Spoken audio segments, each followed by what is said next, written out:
Hello friends, last video lecture अंदर आपणे अरुण कृष्णमूर्ति ने पूछवामां आवेलो सेकंड जे क्वेश्चन के तमारो जे रस पर्यावरण प्रत्येनो तो एमां तमारुं स्कूल अने कॉलेज छे ए केवी रीते वधारो करे छे। त्यारे अरुण कृष्णमूर्ति एना जवाबमां ए समझावे छे के ए बंने छे स्कूल अने कॉलेज ए एक घणा बधा बीजा लाइफ फॉर्म्स जे छे तो एना ए घर हता अने एनाथी एने ए बीजा स्वरूपोनुं पण महत्व समजाव्युं अने ए केवी रीते पोतानी जाते आ बीजा प्राणीओ छे ए पोतानो खोराक बनावे छे, हमेशा कार्यवंत होय छे, क्यारेय आळस करता नथी। आ बधुं हकारात्मक छे अने आपणे आ बधुं छे ए एनी पासेथी शीखवानुं छे। तो आ बाबत छे एने चर्चा करेली। हवे आपणे एना पछीनो जे क्वेश्चन जे अरुण कृष्णमूर्तिने पूछवामां आव्यो ए आपणे जोईए। Did you feel any hesitation in quitting a well-paying job and venturing into this full time? तो अहींया मित्रों बे नवा शब्दों छे। फर्स्ट वन छे हेजिटेशन। हेजिटेशन एटले के अवढव, मीन्स के एक प्रकारनो निर्णय न लई शके एवी परिस्थिति, एने अचकाहट, खचकाट के अवढव एवं कही शकाय। क्विट, आपणे बधा मोबाइलनी अंदर गेम रमीए छीए अने ज्यारे आपणे गेममांथी बहार निकळवुं होय तो तमने एवो प्रश्न करवामां आवे छे, do you want to quit, एटले के तमे छोड़वा मागो छो। क्विट एटले छोड़वुं। वेल पेइंग एटले सारू चूकवती, एटले के सारू एमां पैसा मळता होय एवी जॉब एटले के नौकरी। वेन्चरिंग इनटू एटले साहसिक रीते जंप लावવું, साहस करीने जंप लावવું। तो मित्रों अहींया एम कहे छे कि did you feel any did you feel any hesitation in quitting a well paying job, के तमने एक सारी जे कमाणी थती नौकरी छे एने छोड़वामां कई कशो अवढव छे ए अवढवनो अनुभव थयो हतो? अने and feel and venturing into this full time, अने आ पर्यावरणना काजे फूल टाइम झंपलाववामां तमने कई मुसीबत आवी हती? आवो प्रश्न करे छे। अने बीजो प्रश्न एवो करे छे, what were the options you weighed before you arrived at your decision? अहींया शब्द छे ऑप्शन्स एटले विकल्पो। वेट एटले आम तो वेटनुं ए क्रियापद छे, वर्ब छे वे, पण अहींया विचारવું, भार दઈને विचारવું। तो अहींया આપણે એ પ્રશ્ન શું કહેવા માંગે છે તો કે what were the options you weighed, એવા કયા વિકલ્પો કે જેમાં તમે વિચાર કર્યો? ક્યારે? તો કે before you arrived at your decision, તમે તમારા निर्णय સુધી પહોંચ્યા કે ભાઈ મારે આ જોબ છોડી અને ફૂલ ટાઈમ માટે એક મારે पर्यावरणના કામની અંદર ફૂલ ટાઈમ જમ્પ લાવવો છે, તો એવા નિર્ણય ઉપર પહોંચવા માટે તમે કેવા ઓપ્શન્સ છે એ વિચારે એ પહેલાં। તો હવે અહીંયા એના વિશે વાત કરે છે। It's always good to decide in favour of what you really love to do. તમને જે કરવાનું ખરેખર ખૂબ ગમતું હોય એ પક્ષમાં નિર્ણય લેવો હંમેશા હિતાવહ હોય છે। એટલે મિત્રો અહીંયા એવું કહે છે કે ભાઈ ઇન ફેવર ઓફ એટલે ના તરફેણમાં ના પક્ષમાં। મિત્રો ઇન ફેવર ઓફ એટલે ના તરફેણમાં ના પક્ષમાં। શેના તરફેણમાં? તો કે vote you really love to do, તમને જે કામ કરવાની મજા આવે છે કે જે કામ કરવામાં તમને આનંદ મળે છે, તો એ તરફેણમાં નિર્ણય લેવો એ હંમેશા સારી બાબત છે. એટલે મિત્રો, આ તમારે પણ વિચારવાની બાબત છે કે તમે આગળ વધશો તો તમને જે કામ કરવું ગમે છે એમાં તમે નહીં આગળ વધો તો તમને એ કામ કરવાની મજા નહીં આવે. એટલે હંમેશા એવા નિર્ણય ઉપર પહોંચો કે મને કયું કામ કરવું છે એ ગમે છે, અને એમાં જો તમે આગળ વધશો તો લાઈફ ટાઈમ તમને એ કામ કરવાની મજા આવશે. તો આ અરુણ કૃષ્ણમૂર્તિના જે પહેલું સેન્ટેન્સ છે એમાંથી આપણે આ વસ્તુ લઈ શકાય. I quit my job at Google. મિત્રો, તમે બધા ગૂગલને તો જાણો છો અને એના વગર આપણે હાલ રહી શકતા નથી. તો અરુણ કૃષ્ણમૂર્તિની જોબ છે એ ગૂગલમાં એ હતો, કામ કરતા હતા. તો એ જોબ એણે છોડી, but I still keep in touch with my friends there. પરંતુ કીપ ઇન ટચ એટલે સંપર્કમાં રહેવું, એને આપણે એવું પણ લખીએ કીપ ઇન કોન્ટેક્ટ, એટલે કે સંપર્કમાં રહેવું. પરંતુ ગૂગલે જોબ છોડી, પરંતુ હજુ પણ એમ કહે છે આઈ સ્ટીલ એટલે કે હજુ પણ હું ત્યાં એ મિત્રોના સંપર્કમાં છું. સો only my duties at Google have come to an end. Come to an end એટલે અંત આવવો, પૂરું થવું, બંધ થવું. એટલે મારી જે ગૂગલની અંદર જે મારી ફરજો છે માત્ર એનો જ અંત આવેલો છે. નોટ માય ઇમોશનલ બોન્ડ, મારા ભાવાત્મક સંબંધોનો નહીં. ઇમોશનલ બોન્ડ એટલે કે ભાવાત્મક સંબંધો, લાગણીના જે સંબંધો છે મિત્રો, એ ત્યાં એણે જોબ કરવા દરમિયાન એને જે મિત્રો બન્યા છે તો એ સ્વાભાવિક છે કે એ એક ઇમોશનલ બોન્ડ હોય. તો એનો કોઈ અંત આવ્યો નથી, એ હજુ પણ એના ટચમાં છે. I understood that I had to leave the job at that minute in 2010.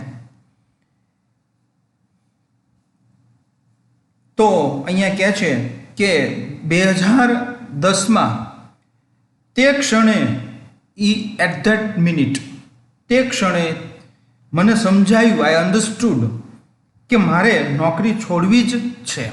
I head two leave the job, મારે એ નોકરી છોડવી જ છે એવું મને સમજાયું. Or else I would never be daring enough to do so. Or else નહીતર, or else means નહીતર, I would never be daring enough to do સો. તો આવું એમ કહે છે કે નહીં તો હું તેમ કરવાની હિંમત કદી ન કરી શકત. એટલે કે તેમ કરવાની એટલે જોબ છોડવાની હિંમત કદી કરી શકત નહીં. ડેરિંગ એટલે હિંમત. I could not sit back and enjoy life when environmental damage was happening on such a large scale. Large scale એટલે મોટા પાયે, મોટા પ્રમાણમાં. સચ એટલે એવા તો મોટા પ્રમાણમાં, સચ એટલે એવું. અને એન્વાયરમેન્ટલ ડેમેજ એટલે કે પર્યાવરણનું નુકસાન. તો જ્યારે એમ કહે છે કે મોટા પ્રમાણમાં, આવું મોટા પ્રમાણમાં એમ કહે છે કે પર્યાવરણનું નુકસાન છે એ થઈ રહ્યું હોય, થતું હોય, ત્યારે એમ કહે છે કે I could not sit back and enjoy life. ત્યારે એમ કહે છે કે હું આરામથી બેસીને જીવન માણી ન શકું. I could not sit back and enjoy life. Enjoy life એટલે જીવનને માણવું, તો એ આનંદ લઈ શકું નહીં. I wanted to do something, મારે કંઈક કરવું હતું આ બાબતમાં. And that something needed my full attention, અને તે કંઈકને મારા પૂર્ણ ધ્યાનની જરૂર હતી. મીન્સ કે જે કંઈક કરવું હતું પર્યાવરણ માટે, તો એ પર્યાવરણ માટે કંઈક કરવા માટે એમ કે છે મારા ફૂલ ધ્યાનની જરૂર હતી. ફૂલ એટેન્શન, અટેન્શન એટલે ધ્યાન. So I left Google for EFI. તો મેં એટલા માટે EFI માટે થઈ અને ગૂગલ છોડી. EFI, environmentalist foundation of India. તો મિત્રો, અહીંયા કેવા પ્રશ્ન પૂછી શકે. It's always good to decide complete the sentence. તો તમને અહીંયા ખબર જ છે, in favour of what you really love to do. Next question.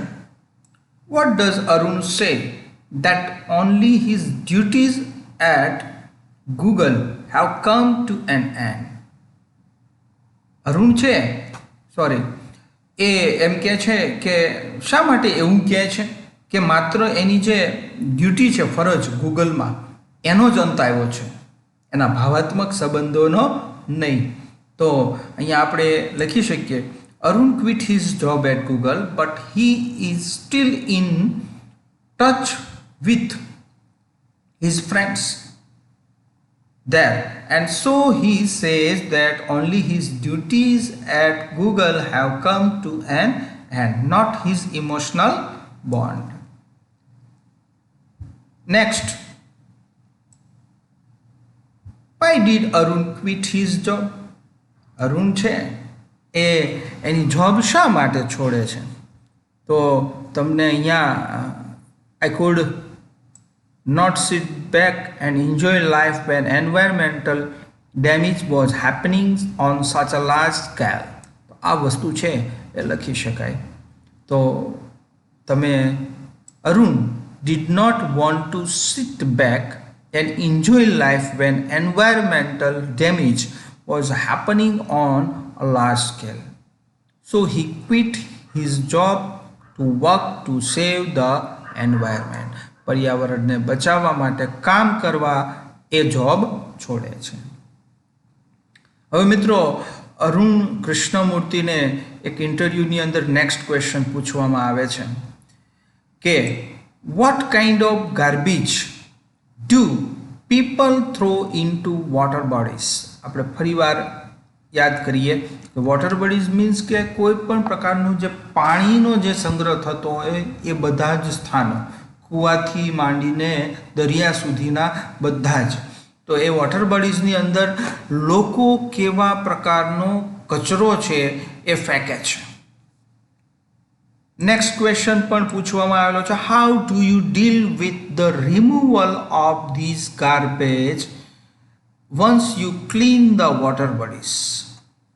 Removal એટલે કે નિકાલ. તમે લખી શકો છો નિકાલ.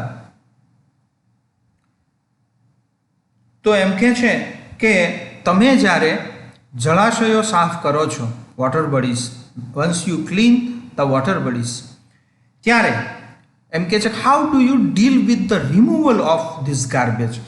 આ કચરો છે એને કાઢવા માટે તમે શું કરો છો? ડીલ વિથ એટલે કેવો વ્યવહાર કરો છો, કેવું કામ કરો છો? તો એ પ્રકારની અહીંયા વાત કરેલી છે. રિમૂવ એટલે કે દૂર કરવું, અને એનું આ નાઉન છે મિત્રો, રિમૂવલ. રિમૂવ ક્રિયાપદ છે, વર્બ છે, દૂર કરવું, અને રિમૂવલ એટલે નિકાલ. તો અહીંયા કહે છે everything from diaper to worn out slippers we find everything in our legs. Everything from a diaper to worn out slippers. Diaper એટલે કે બાળુતિયા, બાળકોને પહેરવા માટેના ડાયપરો.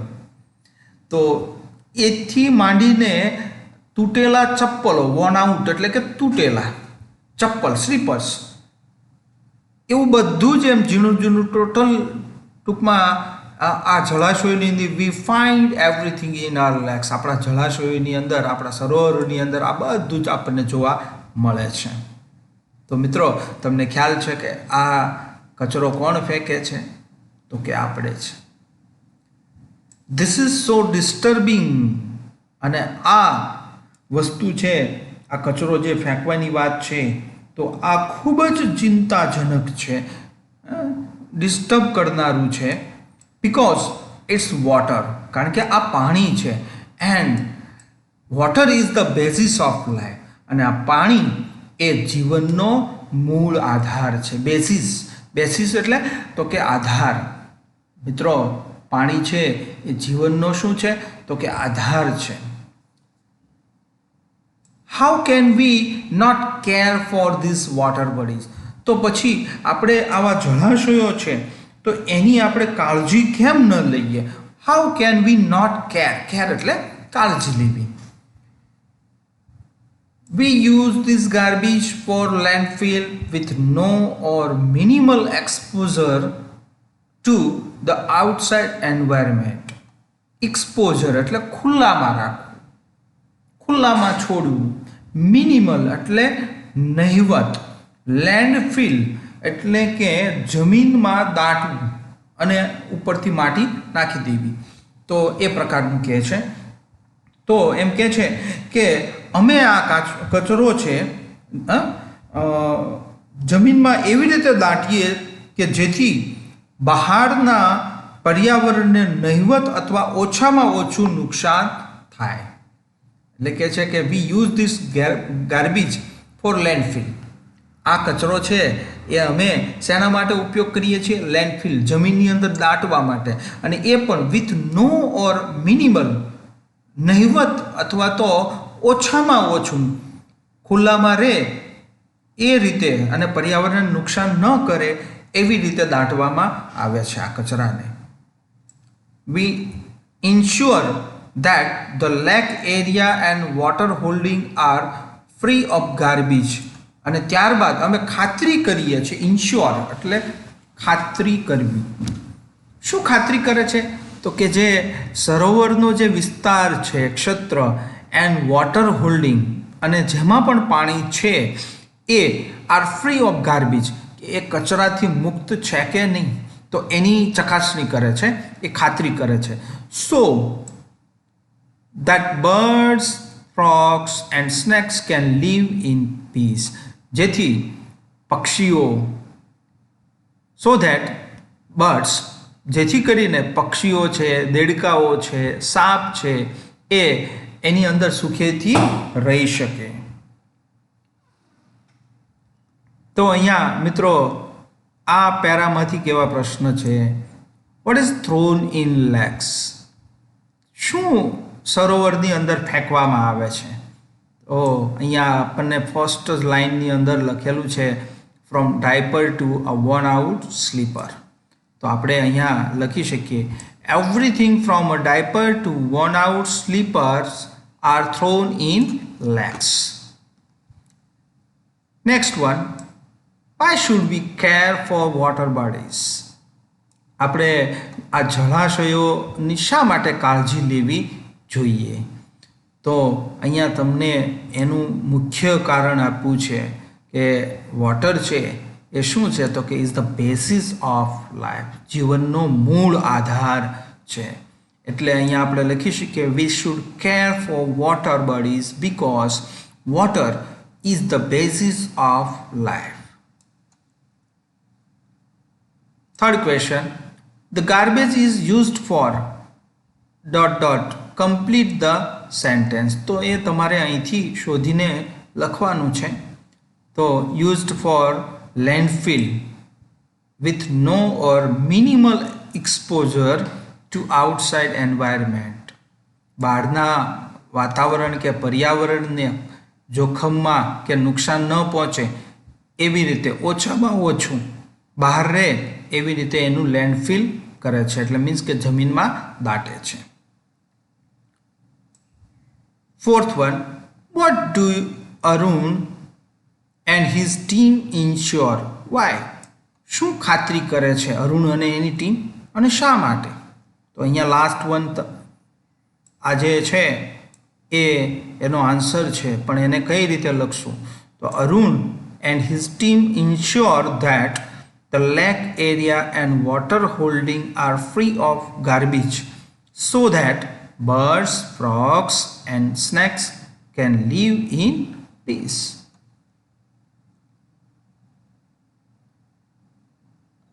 આગળનો પ્રશ્ન અરુણને પૂછવામાં આવે છે. How many days does it take to clear a large lake? એક મોટું સરોવર છે એને સફાઈ કરતા કેટલો સમય એટલે કે કેટલા દિવસો લાગે છે? આગળનો પ્રશ્ન પણ એવો છે, do you use any special equipment for cleaning and safety? Equipment એટલે સાધનો મિત્રો. આપણે એક્ઝામ દેવા જઈએ તો આપણી પાસે કંપાસ બોક્સ હોય, પછી એની અંદર પેન્સિલ, રબર આ બધું જ હોય, તો એ આપણું ઇક્વિપમેન્ટ કહેવાય. તો એમ માની લો કે કોઈ પર્વતારોહક માઉન્ટેનર હોય તો એની પાસે બધા જે આઈસેક્સ હોય, ઓક્સિજન માસ્ક ને ઓક્સિજનનું જે બોટલ એ પણ હોય, તો આ બધું એનું ઇક્વિપમેન્ટ કહેવાય.